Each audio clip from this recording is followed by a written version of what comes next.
பாலு வீட்டு பத்திரத்தை வைத்து லோன் வாங்கி இருப்பதாக வசந்தியிடம் மேனேஜர் சொல்கிறார். வசந்தி விக்ரமிடம் பைனான்ஸ் கம்பெனியில் வாங்கிய கடன் பற்றியும் பாண்டி மிரட்டியதை பற்றியும் கூற விக்ரம் பாண்டியை அடிக்கிறான். விக்ரம் வசந்தியிடம் தவறாக போடா போடா வெளியே போடா. உன்னை குத்திட்டு ஜெயிலுக்கு போனாலும் பரவாயில்ல, உன்ன மாதிரி ஆளெல்லாம் வெளியே நடமாடக்கூடாது. போடா வெளியில.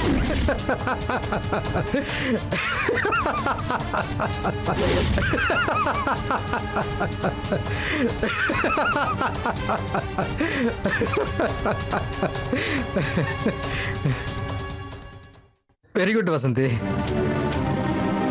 இதை தான் நான் உன்ட்ட எதிர்பார்த்தேன். இந்த மாதிரி தைரியம் உன்ட்ட இருக்குதானே செக் பண்ண தான் நான் அப்படி நடந்துக்கிட்டேன். இனி யாராலையும் உனக்கு ஆபத்து கிடையாது. உன்னை காப்பாத்திக்கிற அளவுக்கு உன்ட்ட தைரியம் இருக்கு. I am sorry Vasanthi. எங்க டிபார்ட்மெண்ட்ல சில உண்மைகளை கண்டுபிடிக்கிறதுக்கு இந்த மாதிரி நாங்கள் நடந்துக்குவோம். அதே டெக்னிக்கை பயன்படுத்தி உன்னை செக் பண்ணி பார்த்தேன். நான் எப்பவுமே உன்னை தப்பா நினைச்சதில்ல. உனக்கு தைரியத்தை வர வரைக்கும் தான் நான் இப்படி நடந்துக்கிட்டேன். காணாம போனவன் புருஷன் பாலு ஒருவேளை வராமலே போயிட்டா இந்த சின்ன பசங்களை வச்சுக்கிட்டு தைரியம் இருக்கக்கூடாது. ஒரு சராசரி பொண்ணை விட உனக்கு தைரியமும் வைராக்கியமும் அதிகமா இருக்கணும். நீ கோலையா இருந்தேனா பாண்டி மாதிரி நிறைய பேர் தப்பான எண்ணத்துல உன்னை துரத்திக்கிட்டே இருப்பாங்க. நீ ஓட ஓட அவனுக்கு விரட்டிக்கிட்டே தான் இருப்பானுங்க. ஒரு தடவை ஓடாம நின்று திரும்பி பாரு, அதுக்கப்புறம் அவனுங்க உனக்கு பயந்துக்கிட்டு ஓட ஆரம்பிச்சிருவாங்க. இதுதாம்மா உலகம். இதை பாரு, எனி டைம் எனி ஹெல்ப் நீ என்னை காண்டாக்ட் பண்ணலாம். All the best.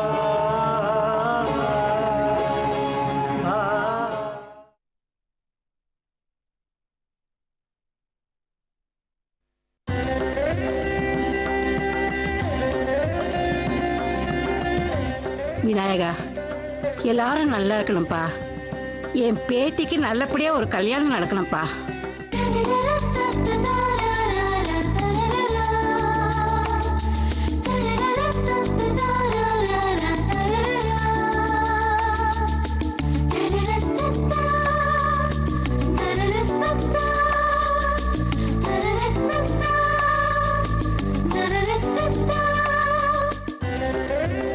தீபாவளியே கண்ணில் ஒத்திக்கிங்க.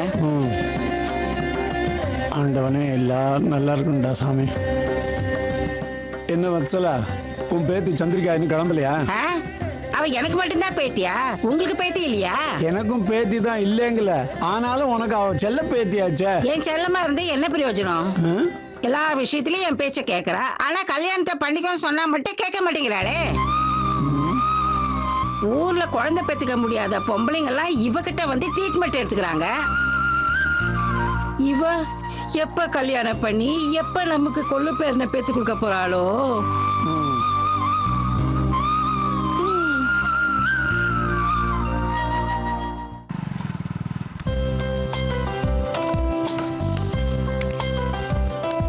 வாங்க மாமா.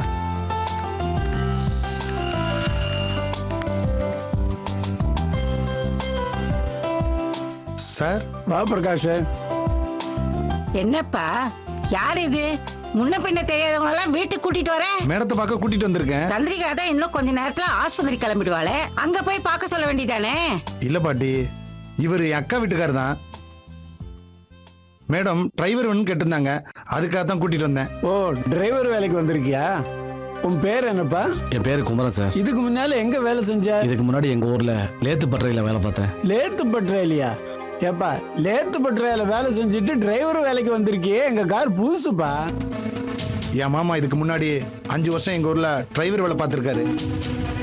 அப்பா, அந்த ஊர்ல ஓட்டுறதெல்லாம் வேற, இந்த ஊர் டிராபிக்ல ஓட்டுறது வேற சமாச்சாரம்ப்பா. அது ஒன்றும் பிரச்சனை இல்லை சார், அட்ஜஸ்ட் பண்ணி ஓட்டிடுவேன். உனக்கு பிரச்சனை இல்ல, கார்ல உட்கார போறது என் பேத்தி தானே.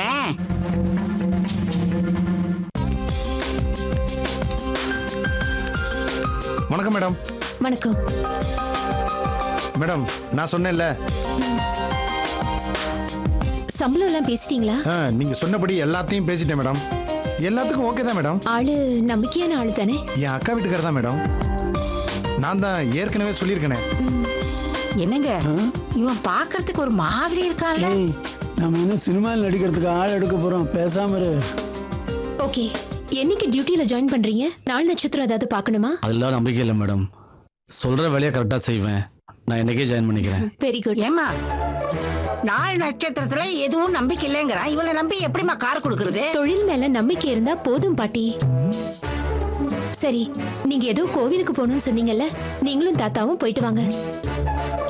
நீங்க வந்ததும் நான் ஹாஸ்பிட்டலுக்கு போய்க்கிறேன். சரிம்மா, வா கோயிலுக்கு போலாம். இவனை நம்பி நம்ம கார்ல போகணுமாங்க? எனக்கு என்னமோ வேணான்னு தோணுது. ஒண்ணு செய்ய, நீ காரை ஓட்டு, அவன் உட்காந்து வரட்டும், நம்ம சம்பளத்தை கொடுத்துருவோம். சும்மா இருங்க. உங்க பேர் என்ன சொன்னீங்க? குமரன் மேடம். இந்தாங்க. ஜாக்கிரதை குமரன். எனக்கு டியூட்டில எப்பவுமே ஹானஸ்டா இருக்கணும். சரி, தாத்தா பாட்டிய கோயிலுக்கு கூட்டு போயிட்டு வாங்க. சரிங்க மேடம். வாங்க சார் போகலாம். ஓகே மாமா, ஆல் தி பெஸ்ட். தேங்க்ஸ் மாமா. உங்க பெரிய டாக்டர் சொந்தமா கருத்திருப்பு மையம் வச்சிருக்காங்க. அந்த ஹாஸ்பிட்டல் ரொம்ப ஃபேமஸ். கைராசியான டாக்டர் வேற, பாத்துக்குங்க. வரேன் மாமா.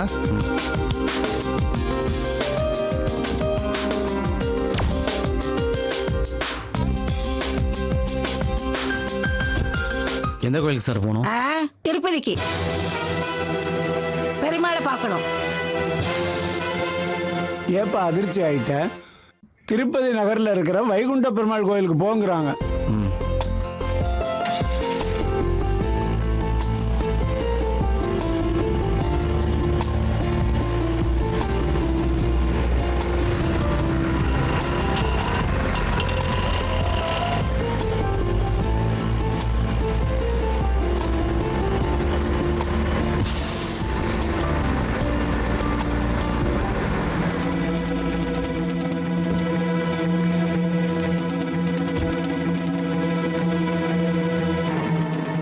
என்னப்பாச்சு, வண்டியை நிறுத்திட்ட? டயர் பஞ்சர் ஆயிடுச்சு சார். பஞ்சரா? நிறுத்திட்ட? டயர் பஞ்சர் ஆயிடுச்சு சார். பஞ்சரா போச்சா? 5 மினிட்ஸ்ல கட்டி மாத்திடுறேன் சார். ஆரம்பமே பஞ்சரா?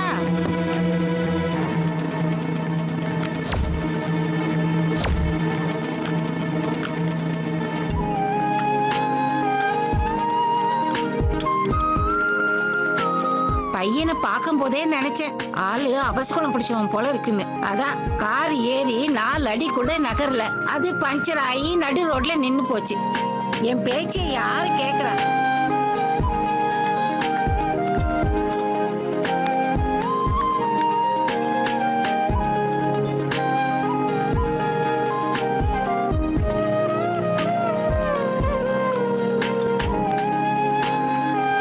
ரெடி ஆயிடுச்சு சார். பஞ்சர் ஆனாலும் 10 நிமிஷத்துல சரி பண்ணிட்டான் பாரு. நல்ல வேலை தெரிஞ்சவன் தான். பார்க்கலாம் பார்க்கலாம், போக போக தானே தெரியும் அவன் எப்படிப்பட்ட வேலைக்காரன்னு.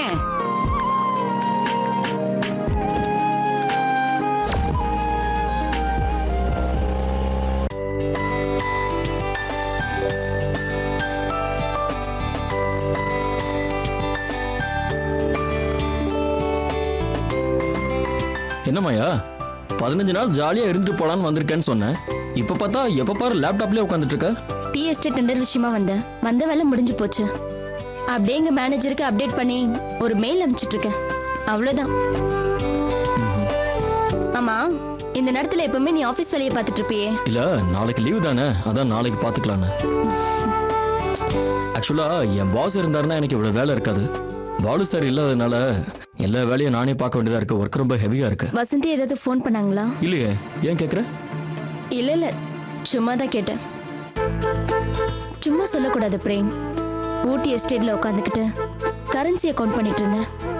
வசந்தி குழந்தைங்களோட என்ஜாய் பண்ணதை நினைச்சு பார்க்கும்போது நான் ஊட்டியில் ஒரு மிஷின் மாதிரி தான் வாழ்ந்துட்டு இருந்தேன்னு நல்லா தெரியுது. எல்லாரும் பணம் பண்ணணும், அதுக்கு பின்னாடி ஓடிக்கிட்டு இருக்கோம்.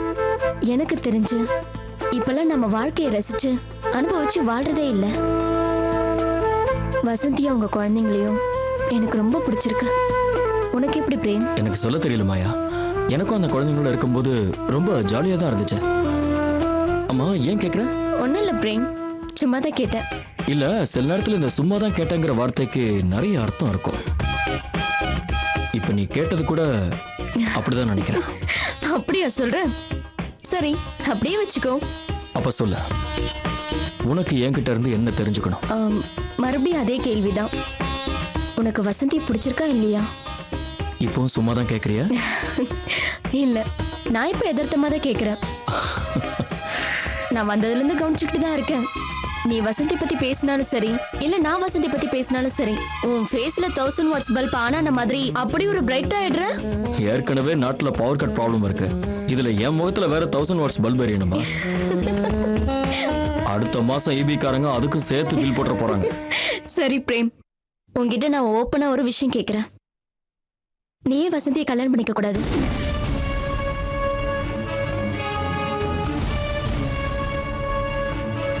என்ன மாயா இப்படி பேசுற? அவங்க என் பாஸோட ஒய்ஃப். இனிமே அவரு வரவே மாட்டாருன்னு முடிவு பண்ணிட்டியா? நான் மட்டும் இல்ல, வசந்தி மனசுலயும் இப்ப அப்படி ஒரு பயம் வந்திருக்கும். இன்னும் கொஞ்ச நாள் அந்த பயம் மறைஞ்சு இதுதான் வாழ்க்கையோட உண்மைன்னு அவங்க புரிஞ்சுப்பாங்க. காலம் எல்லா காயத்தையும் மாத்திடும் பிரேம். நம்ம மனசார நேசிச்சவங்க இறந்துட்டா அந்த அதிர்ச்சி தாங்க முடியாம நம்ம அழ ஆரம்பிப்போம். நாம இனிமே வாழவே முடியாதுன்னு நினைக்க தோணும். அப்புறம் காரியங்கள்லாம் முடிஞ்சிடும். 1 வாரமோ 10 நாளோ 1 மாசம் வரைக்கும் அந்த துக்கம் இருக்கும். அப்புறம் மனைவிகளாகட்டும் பிள்ளைங்களாகட்டும் அவங்கவுங்க அவங்க வேலையை பார்த்துட்டு போயிட்டே இருப்பாங்க. வருஷத்துல 1 நாள் தவசம் கொடுக்குறப்போ அவங்கள பத்தி நினைச்சு பார்ப்பாங்க. அவ்வளவுதான் லைஃப். இப்ப வசந்தி காணாம போன பாலவியும் நினைச்சிட்டு இருந்தா பிள்ளைங்களை எப்படி காப்பாற்ற முடியும்? கொஞ்ச நாள் அவங்கள அடுத்த கட்டத்துக்கு வந்துருவாங்க. அப்ப வசந்தி தான் வாழ்க்கைக்கு ஒரு துணை தேவைன்னு நினைக்கலாம். அவங்களுக்கும் சின்ன வயசு தானே. வசந்தி உன் மனசுக்கு பிடிச்சிருந்தா நீ அதை கன்சிடர் பண்ணக்கூடாது? நீ புத்திசாலித்தனமா பேசுறியா இல்ல அப்பாவித்தனமா பேசுறியான்னு எனக்கு தெரியல மாயா. வசந்தி 3 குழந்தைங்களை பெத்தவங்க. அவங்க மேல எனக்கு எனக்கு எப்படி மாயா காதல் வரும்? காதலுக்கு எந்த சட்டத்திட்டங்களும் கிடையாது. மும்தாஜ் ஏற்கனவே கல்யாணம் பண்ணவங்க தான். அவங்கள ஷாஜகான் கல்யாணம் பண்ணி ஏகப்பட்ட பிள்ளைங்களை பெத்து அவங்களுக்காக தாஜ்மஹாலே கட்டியிருக்காரு. அது இப்போ காதல் சின்னமாவே ஆயிடுச்சு. எதுவுமே நம்ம மனசுல எப்படி எடுத்துக்கிறோங்கிறத பொறுத்துதான்.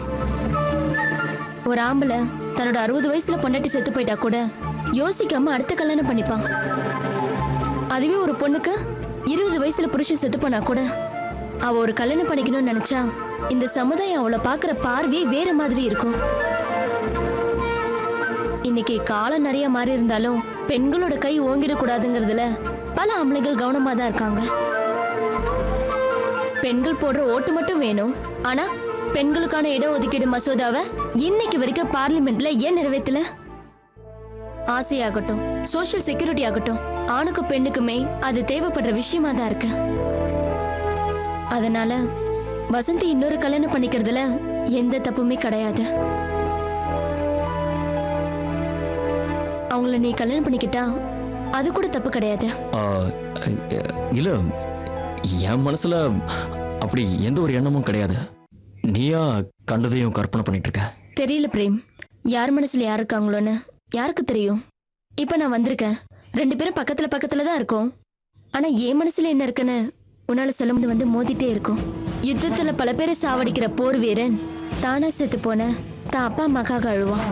அதுதான் மனசு. நமக்கு எது பிடிக்குதோ அதுக்கேற்ற மாதிரி தான் நம்ம மனசு டியூன் ஆயிடும்.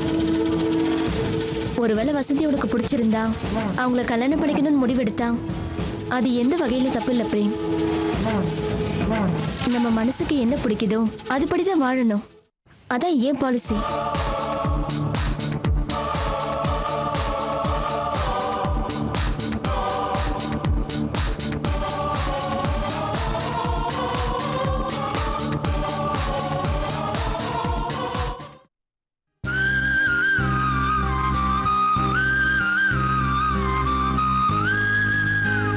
நீங்க இன்னும் கட்ட வேண்டிய மீதி 19,95,850 ரூபாய்.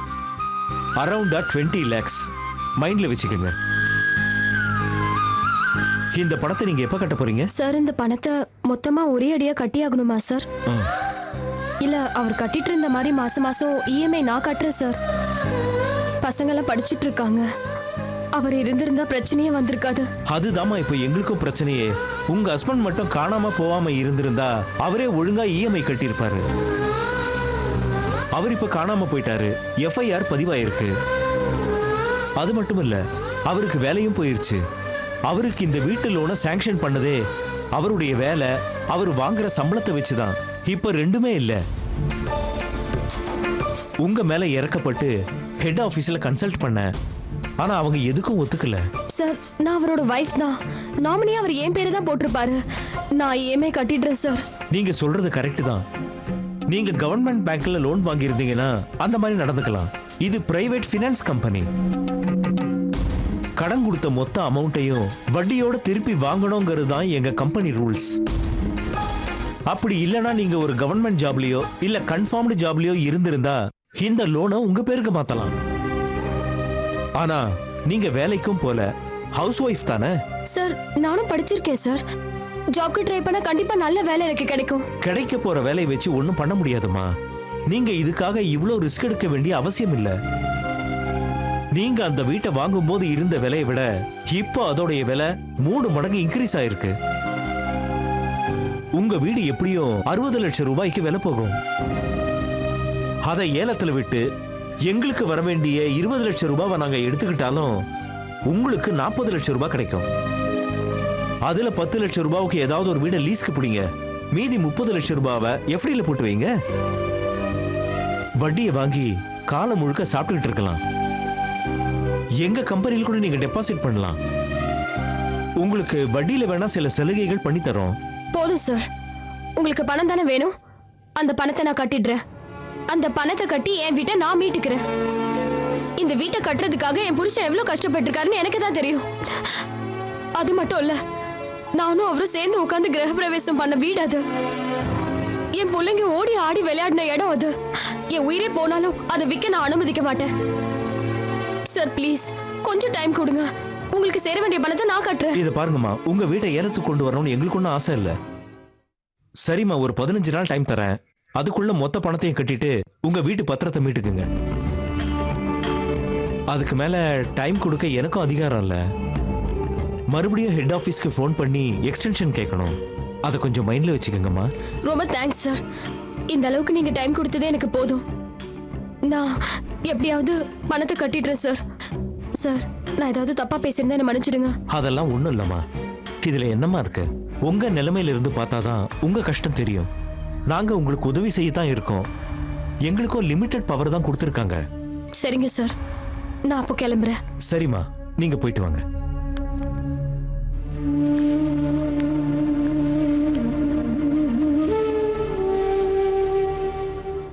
So let's play நம்ம வீட்டு மகாலட்சுமி.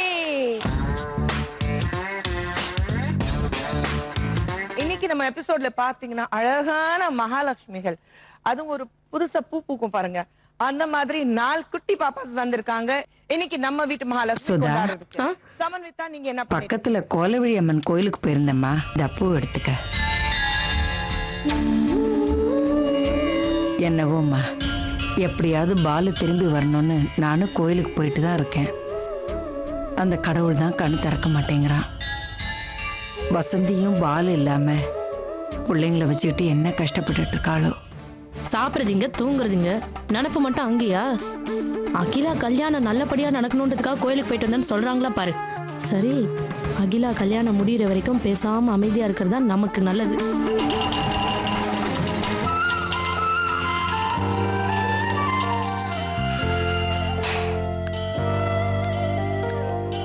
வாமா. வாமா வசந்தி, வா உட்காரு. இல்ல பரவாயில்ல அத்தை. இப்பதாம்மா உன்னை பத்தி பேசிட்டு இருந்தோம். நல்லா இருக்கியாம்மா? பிள்ளைங்களாம் எப்படி இருக்காங்க? நல்லா இருக்காங்க. அக்கா எப்படி இருக்கீங்க? அகிலா கல்யாண வேலைலாம் எப்படி போயிட்டு இருக்கு? எல்லாம் நல்லபடியா தான் போயிட்டு இருக்கு. மறுபடியும் எந்த பஞ்சாயத்தும் இல்லாம கல்யாணம் நல்லபடியா நடக்கணும். எல்லாம் நல்லபடியா நடக்கும்க்கா.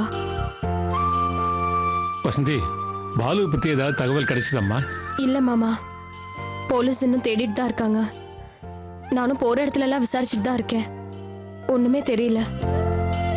பாலு இல்லாம பசங்க எப்படிமா இருப்பாங்க? பாவம், அவன் எப்பவும் பிள்ளைங்களை விட்டு பிரியவே மாட்டான்.